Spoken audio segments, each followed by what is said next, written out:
WR1 podcast, Let's Be in Conversation. I'm your host, Troy Mosley, author of The Armed Forces and American Social Change, An Unwritten Truce.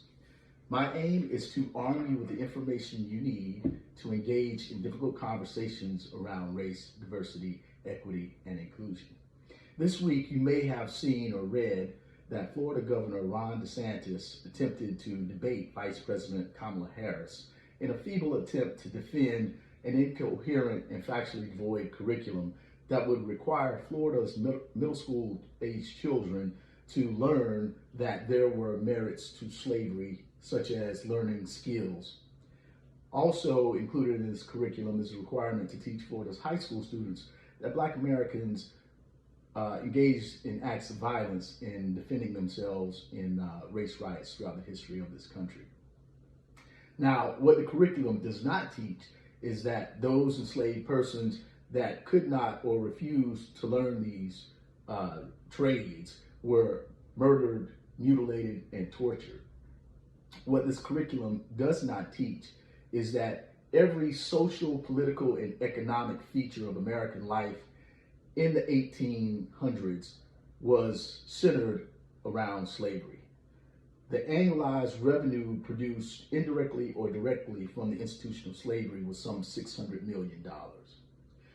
Famed Cornell history professor Ed Baptist chronicled these facts and others in his book, The Half Has Never Been Told, Slavery and the Making of American Capitalism. It's a very powerful book. I highly recommend it. The thing that we need to keep in the forefront of our mind is that it took a bloody civil war in America to end the practice of chattel slavery. The American Constitution was amended, but Black Americans living in the Deep South would not enjoy those rights codified in 1865 until 100 years later. And that's the conversation that we need to be having. Why did it take 100 years for Black Americans to enjoy rights granted to them in the 1860s? That delves into another subject that hopefully we'll have some time to talk about, called the Southern Strategy. I think the only thing perhaps more offensive than the fact that we are having Florida's governor oppress Black Americans and, quite frankly, all Americans by giving us some gaslit propaganda disguised as curricula is the fact that Donald Trump, a 3 times indicted former president convicted of sexual assault and defamation, is leading the Republican Party as a nominee for the office of president. Trump's administration was an unmitigated failure. He did not get us out of Afghanistan. He did not build a wall. He did not improve on Obamacare. He did not get nuclear weapons from North Korea or prevent them from developing nuclear weapons. What he did do was add $10 trillion to our nation's deficit in 4 years.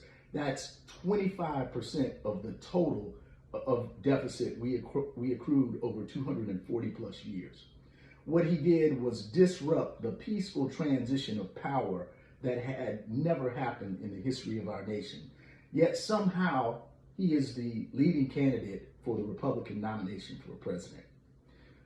That is the ultimate assertion of white privilege. That is the conversation that we need to be having. As best as I can tell, he's favored because people believe that he will lower their taxes and he will represent their sensibilities, which include making life harder for people they find disagreeable. We'll talk more about this and the Southern Strategy and how we got to be here. That's all we have for today. Thank you for your time. I encourage everybody to continue to think good thoughts, speak good words, do good deeds.